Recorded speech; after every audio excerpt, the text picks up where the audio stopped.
Welcome to I Will Hold Space for Your Darkness, a mental health first responder podcast hosted by me, Erin Jane.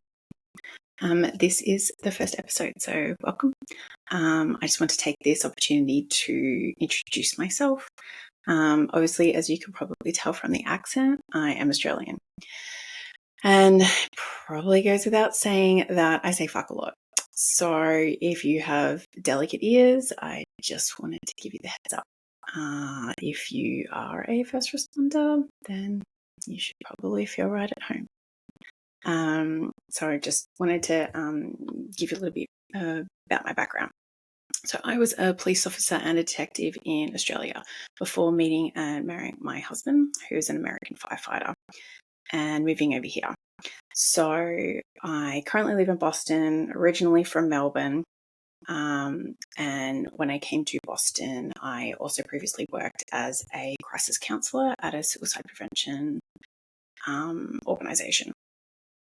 So in the role that I do now, I am a master certified life coach specialising in first responders, emergency services members, their partners, spouses and loved ones. So I feel that all of my collective experience, relationships, friendships in that realm have prepared me to be in this space and to be able to give back to the first responder community in that way. It's a community that I obviously care a great deal about. And even though I'm not one anymore, it's still my everyday life.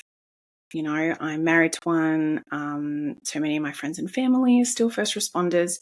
And that, encompasses roles of police officers, detectives, firefighters, dispatchers, nurses, EMTs, you name it. So having it be still such a massive part of my life, it's why I, want to dedicate myself in this way. So together with my coaching at the moment, I'm also studying psychology and counselling to become a therapist dedicated to treating first responders. So very somewhat similar to, what I do now, just in a more varied role. And the end goal will be to make it so that I can provide both services, so coaching and counselling as a culturally competent and experienced practitioner. And basically just, helping people in as many ways that I can, in the capacity that I can. On a personal note, I am a mum to 2 little boys. Sweet, funny, sometimes crazy little boys. So like many of you, I know that juggle, that what it's like to juggle the chaos of, in your family of having a first responder schedule, running a business. I've got my coaching clients, raising little kids, and just trying to get through all of the things that need doing.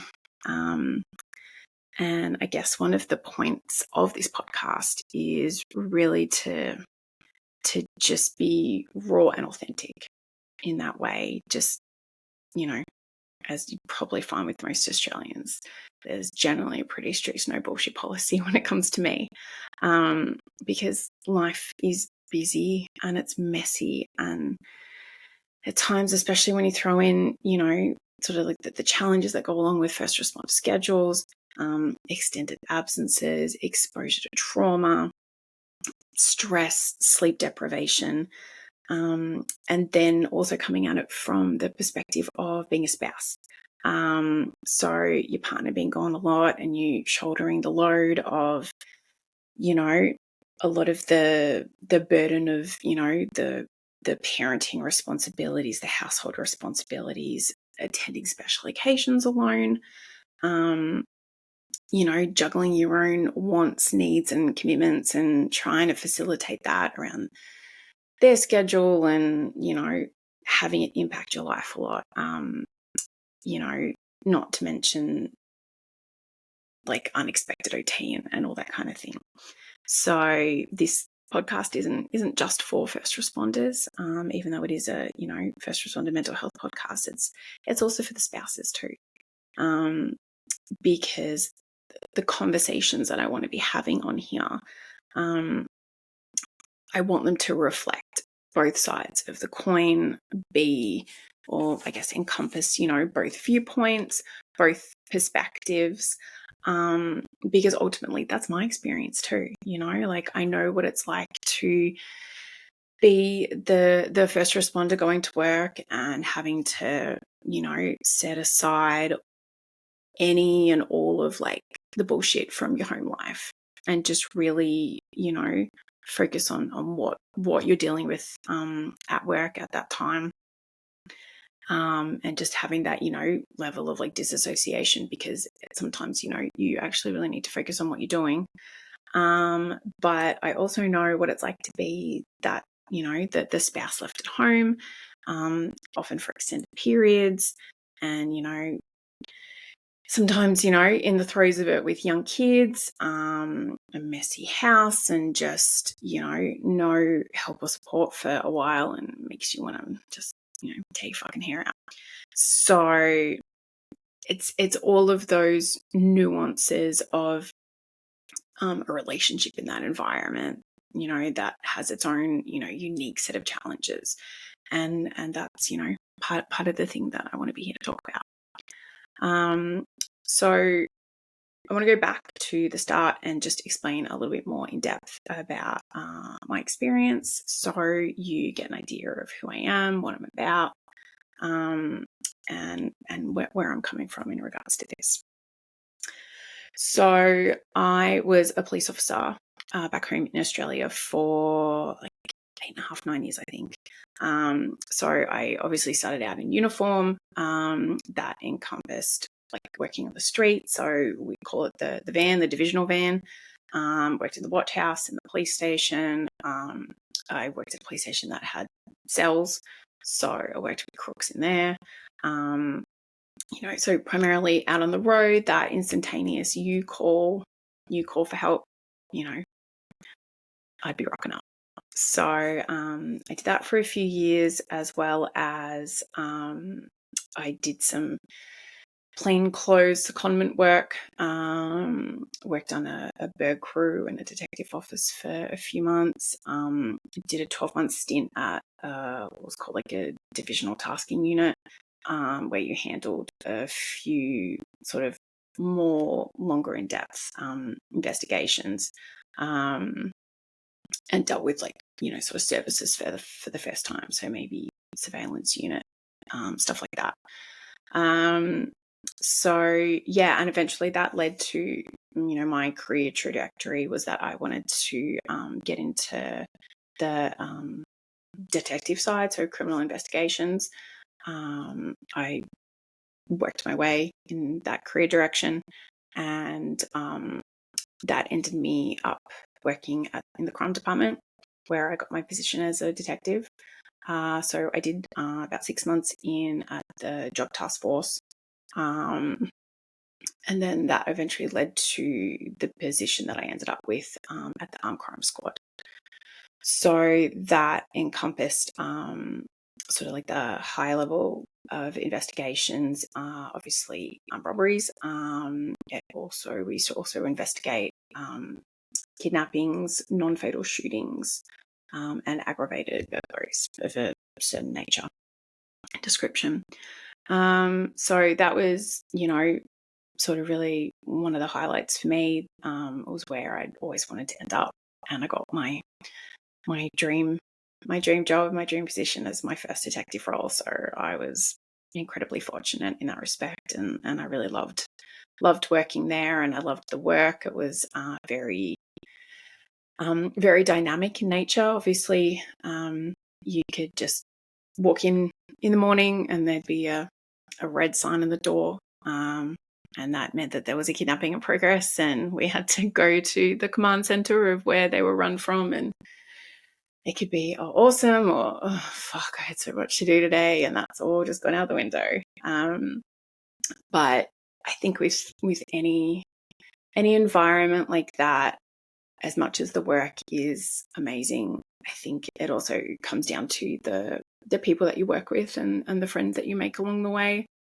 So I was, so fortunate that through my whole career, I met so many wonderful people, that many are still, some of my best friends to this day.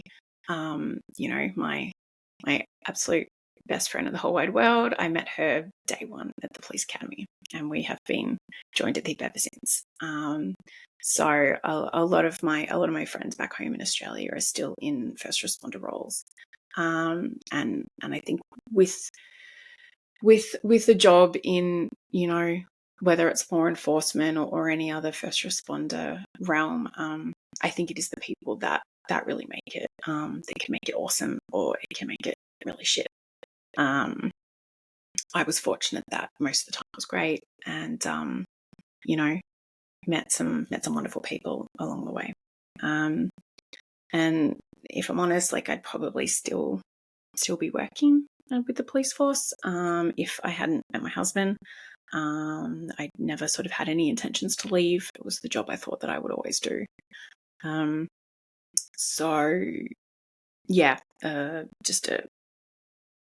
probably just a very quick explanation. I was traveling through Europe and met my husband overseas. He was traveling there for the band Iron Maiden, to go see them. I was just traveling for the sake of traveling and seeing the world, and we ended up meeting over there. So yeah, we met and married in 9 months, which sounds a little crazy, I know, but 10 years later, it's worked out well. Yeah, it was decided that I would choose to move over here. So I left the police force back home, with a heavy heart in some respects, but also happy that I had accomplished something that I'd always set out to. So I was comfortable leaving in that respect, and wanting to start, the next chapter of my life. And so when I moved to Boston, I was looking for something to do, not necessarily in the first responder realm, because I don't know if I was like 100% interested in just starting from square one again after having been in for so long, and knowing that we wanted to have kids at some point. So I found at first a volunteer opportunity. There's like I mentioned previously, it's a suicide prevention and crisis counselling organisation in Boston called Samaritans. So I applied and got a volunteer position there. So I worked there for a couple of years. So literally answering the phone to people calling up in crisis, or, being a bit lonely and needing someone to talk to.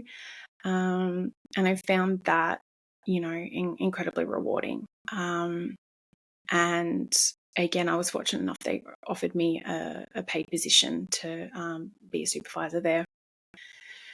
So just, monitoring other volunteers taking calls and or on like the text chat line, and then also interviewing other prospective volunteers. And yeah, that was a very, rewarding experience for me personally. It was something that I sort of had always wanted to do something in that realm. I wanted to give back, and sort of help that aspect of the community struggling with, depression and suicidal ideation in that way. Obviously dealt with that a lot as a police officer. And it's also something that, I guess entered my world from like a really young age. That's how my father passed away when I was a little kid. So suicide had, sort of just been a part of my life for a really long time. And I guess it was one of those things that I felt like I needed to do, that, it makes me think that if there was the kind of help around back then like there is now, maybe my dad would have gotten the help that he actually really needed, and being in a position to make a different choice. But yeah, so I worked there for a couple of years, and then I had obviously a couple of kids with my hubby, and so just took a step back to focus on family and all that kind of thing. But after a couple of years, I really found myself, I mean, obviously just, wanting to do something else. Like, I love being a mum, but it's not, I wanted something just for myself, something outside of the family. And I just sort of realized that I really missed helping people. It was something, that's thread its way through my life, that, all the jobs that I've done. So I sort of, started having a think about things that I wanted to do, and I think I missed, being a part of that first responder community too. Excuse me while I have some of my tea. I sort of had been talking to a therapist friend of mine, and she had suggested, knowing that I maybe want to go down the counselling therapy route at some point, but obviously that's going to take a lot of time and a lot of study. And so she suggested life coaching, and I sort of started looking into it and made some inquiries and did a bit of research. So I ended up getting my life coaching qualifications. And so I've been doing that for about 2 years now. And so I think one of the most common questions that I get is, what's the difference between life coaching and therapy? And obviously there is a lot of overlap.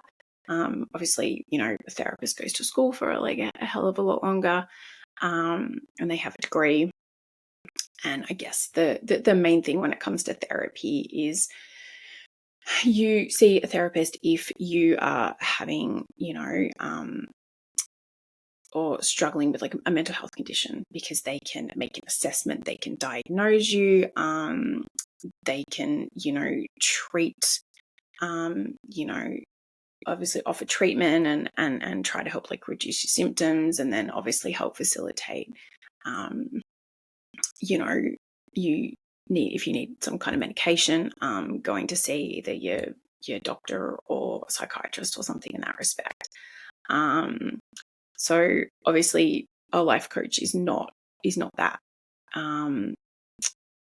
But there is a lot of overlap in terms of the way that I like to sort of describe coaching is that when you engage with me, it's a partnership. So it's where we foster a relationship and you focus on personal growth, problem solving, really evolving yourself into a person that you want to be, setting goals and, attaining those goals. And then I'm the person that, supports you through that process and keeps you accountable. And ultimately I'm someone there for you to talk to and basically kind of nut your problems out with. So obviously I have some qualifications and some training. It's not to, a therapist level by any means. But it's having now started my my psychology and counselling route. What I'm loving is that it's actually incredibly similar to anyone who has been through therapy. It's really similar to one of the humanistic approaches, which is the person-centered therapy. So in coaching, we focus on the present and look towards the future. We don't really sort of delve into the past, unless it's something really relevant to what you're, wanting to talk to me about. I sit there and listen, and I don't give you advice. I don't tell you what to do. And, there's the three key attributes that person-centered therapy approach is all about, which is what is it? It's unconditional positive regard, projecting empathy and genuineness. And that couldn't be more appropriate and relevant to how I coach people. I'm all about just offering you support in a really authentic way, and using my experience to be able to foster that relationship, and to be in a position to help you. And I think it's, and it can be, we can talk about life, we can talk about relationships, trying to find a work-life balance, you juggling, or trying to figure out, how to increase your self-worth, or find, ways to have compassion for yourself. Like it's all sort of things that I feel really passionately about. And I think it's, being in a position to help people with things like that is a real privilege. And I think the thing I love, the most about it is that it's client-led. So you come and see me, and you dictate what it is that we talk about. And I think that my personal belief is that I think everyone has the answers to their own questions and problems and issues. I think a lot of the time they actually have it inside them already. They deep down know what it is that they need to do.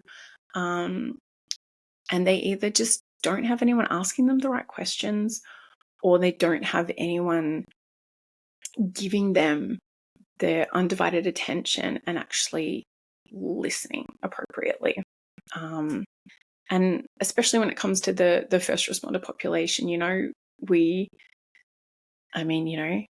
anyone listening who is a first responder, like, you guys like to be large and in charge, so relinquishing, an element of control is not something that, you're always necessarily comfortable with. And then reaching out for help, can make you feel incredibly vulnerable. So being in a position where you get to come in and talk to someone, but you're still in charge, I think that is, very appropriate for this population, because it helps you maintain an element of control, which, I think is often something that's important to you.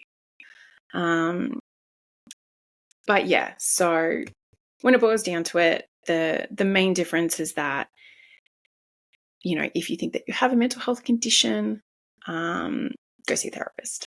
You can tell me you're feeling down and depressed, or you can tell me that you're feeling anxious, but I can't treat you for that. That is definitely above my pay grade. Won't be forever, and I'll be happy to let you know when that time comes. But for right now, there's a point of when you actually need to go see a clinician.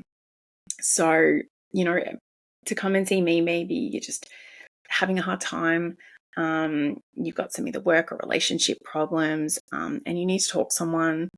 But, the whole reason I'm here is giving you someone to be able to talk to who gets it, who understands, understands the culture, understands what it's like to, be that person performing a first responder role. That's when you come talk to me. So the aspect that makes me unique as a coach is obviously my first responder background. And I've also completed the CISM training, which is the critical incident stress management. So when you come and talk to me, you're in a position to speak to someone who's culturally informed and experienced and competent. Coaching, like therapy, is a confidential setting. And so anything that you need to get off your chest, even if it's to come and talk to me about a job and have like a bit of a debrief, in regards to it, just be like, that was a tough one. Do you mind if I just talk to you and get it out? Because I don't want to talk to the blokes at work about it, but I need to talk to someone. I need to offload it, and I don't want to talk to my wife, or I don't want to talk to my husband, spouse, partner, whoever. That's what I'm here for. So when it boils down to it, I think that there's a gap that exists between what your basic station level peer support can provide for you and where you're at a point of needing to go and see a clinician. Peer support station level, fantastic, absolutely brilliant. I know some of the guys who do it, at my husband's work, and there is 100% a role for it. But there's a really broad space in between that and going to see therapy or going to see a therapist, that I think a lot of first responders can just get fucking lost in. Like sometimes, they've probably been to like the same job as the people at their station. If it's kind of affected them a little bit and doesn't really appear to have affected anyone else as much or at all, I think that, sometimes they feel a bit too embarrassed to go and talk to them, or, uncomfortable speaking to someone in that peer support environment. And then, on the flip side of it, there has just been years and years of cultural stigma attached to getting any kind of mental health assistance in the first responder realm. So many people are reluctant to go and see a therapist at times, thinking that they're okay and they can just handle it. So as a coach, with my policing experience, my suicide prevention and crisis counselling background, my CISM training, my life coaching qualifications, I feel like my role is to bridge the gap between peer support and clinical services, and to give you a place to go and someone to talk to and to work with, so you don't fall into that gap and get lost. And that's really the whole point of the exercise, just wanting to help people in the best way that I can. And just to give you another option, like, even if coming to see me as a coach is you talking to someone for the first time, having a conversation, talking out a job, talking about maybe shit that, I know I said we don't really delve that much into the past, but, if you've got something from 5, 10, 20 years ago that's fucking bothering you, if I'm the first person that you talk to about it, that is an absolute honor and a privilege. And that's the whole point, of like the name of the podcast. And what I do for my clients, I will hold space for your darkness. I will hold space and I'll sit and listen to whatever it is that you need to tell me. And it's not going to fucking break me. I haven't done what you've done. I haven't seen what you've seen. But I've done my fair share of my own shit. I've seen my fair share of stuff, obviously both in a professional sense and a private, personal capacity. I can freely admit that I have done a lot of personal work myself to make it so I'm good. So there's nothing that you can say that's, going to break me, that I can't handle. And, even if you speak to me and it's not, at that level that we need to bump you up a bit, that's okay. I can be the water that you dip your toe into and you get comfortable, and then I can help you find, the right culturally appropriate clinician for you. And I don't care. I don't care about, I'm not in here to, make $1 million and not give a fuck about my clients. I care more about helping you. And if that boils down to you don't, work with me forever, or we work together one time and then it's like, okay, let's get you like a little bit more assistance. That's good. All I care about is you getting the, the help that you need. So yeah, and obviously as a coach, I exist outside of, any part of your employment. And or your EAP system. So it's completely confidential. And if finances are an issue, I'm actually a resource with this absolutely amazing and incredible organization called the Overwatch Collective. So they have their own podcast, which I've been a guest on previously, and they are a non-for-profit. So their whole mission is to fund therapy and coaching services for first responders and military veterans. It's created by two blokes, Greg and Jesse, who are, both either military and for first responder realms too. So yeah, you can always reach out to them if financing is an issue. And their motto is "One more is one less," which I love and it really resonates with me. And the best part is all of their resources. So I'm, one of, their coaches, but all of their coaches and all of their therapists are culturally competent, and informed. So if that's the kind of help that you need, I can help you get in touch with them as well. So two final things before I finish up, because to be honest, I'm sick of the sound of my own voice, and I'm sure that you probably are too. So let's wrap it up. But I guess I wanted to just talk about, which I did just a little bit previously, but the name of the podcast, "I Will Hold Space for Your Darkness."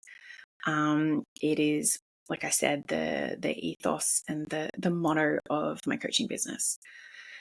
And that's where it comes from, and that's why I've chosen to name my podcast that. My personal belief is that there is a certain darkness that permeates a lot of our experiences as first responders. All the shit that we see, all the things that you have to deal with, that, sometimes a normal member of the public just has no fucking idea it even exists. And I think that,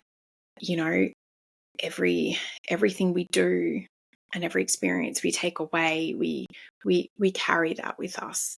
And if we don't process it and offload it appropriately, it'll sit inside you and it'll poison you. You need to be able to unburden yourself, and you need to be able to do that in a place where there's no fear, no shame, no level of embarrassment at all, and certainly no judgment. And so that's what I'm here for. My promise as a coach to all of my clients is, I will hold space for your darkness. And that's what it boils down to. That's what it's really all about. And so lastly, this is just the first episode. I wanted to introduce myself, try not to ramble too much. Not sure I've accomplished that. But moving ahead, the aim is to interview and just have some really lovely in-depth conversations with other, current and former first responders, emergency services members, as well as some spouses, some therapists, and, other mental health advocates. So I will, pop on here alone sometimes to chat about like some coaching stuff and some mental health, related topics. But ultimately it's going to be like a bit of a mixture and a bit of a hodgepodge of a little bit of this, a little bit of some chats with some people, and really just trying to put the message out there that it is 100% the best thing in the world that you can do as a first responder, to be open about your mental health and to talk about things that affect you and bother you. And, at any stage, reach out and talk to someone, whether it's me, whether it's anyone. That's what the message that it is that I want to put out there. So you're also welcome to reach out and ask for certain topics to be discussed. I'm really, really happy for that to happen. I love getting feedback and input from people in, the first responder community. God knows I get plenty of feedback on a daily basis from my firefighter husband. So I'm used to it. So you can be as blunt as you need to. That's fine. So I will pop my email in the show notes. But if you're listening and have a pen, it is my email address is info@erinjanecoaching.com. But I will pop it in the show notes. So you can contact me there. My website is just erinjanecoaching.com. You can, so there's all information about, what I do and coaching services offered and all that kind of thing. You can find me on Instagram, Facebook. I'm on Threads, I guess, kind of. I'll probably sort out how to post this onto YouTube at some point. And very important in regards to the Overwatch Collective, they have their own first responder app. So if you go to the App Store, it's just type in the Overwatch Collective, and it is an app specially designed for first responders. You can jump on, you create a profile. There's other podcasts listed on there of like a first responder nature. You can interact with other first responders on there. And one of the great things about it is they have this thing called like an incognito mode. So you can sign up and you can interact with people and you can post about things in an anonymous way. So if you're feeling like you just need to reach out, or just word vomit something out there, but, you're a little bit, maybe a little bit hesitant or, don't really want to share your name, you actually don't have to. And it's very interactive. And also moving forward, they have these things called these audio rooms, which I will be jumping on and almost hosting something similar to this. There's a wonderful therapist called Maggie who I'm going to be jumping on there with soon. She's also a first responder therapist. So almost like a little bit more like an old school radio show. We'll just be able to jump on, have a chat about, any kind of topic. And you can submit questions or jump on and have a chat with us. So that will be happening soon too. All right. I think that might be about it. So as you could tell, I'm very, very new to this. So I want to just say thank you very much for listening and or watching if I get around to posting this somewhere where you can see. I am going to do my best to try to keep the, clusterfuck level down to a minimum. But, ultimately my aim is just to give you a podcast and a show, dedicated and committed to authenticity, compassion, with some interesting and thought-provoking conversations and basically just to help and serve the first responder community in all the ways that I can. So that is why I'm here. If you were here with me, I am beyond thrilled to have you here with me. And yeah, please get in contact. I would love to hear from you. So yeah, that's probably about it. I've been your host, Erin Jane, with the first real episode of I Will Hold Space for Your Darkness. And yeah, as always, let me listen in a way that you've never been heard. Hope you guys have a good day. Cheers.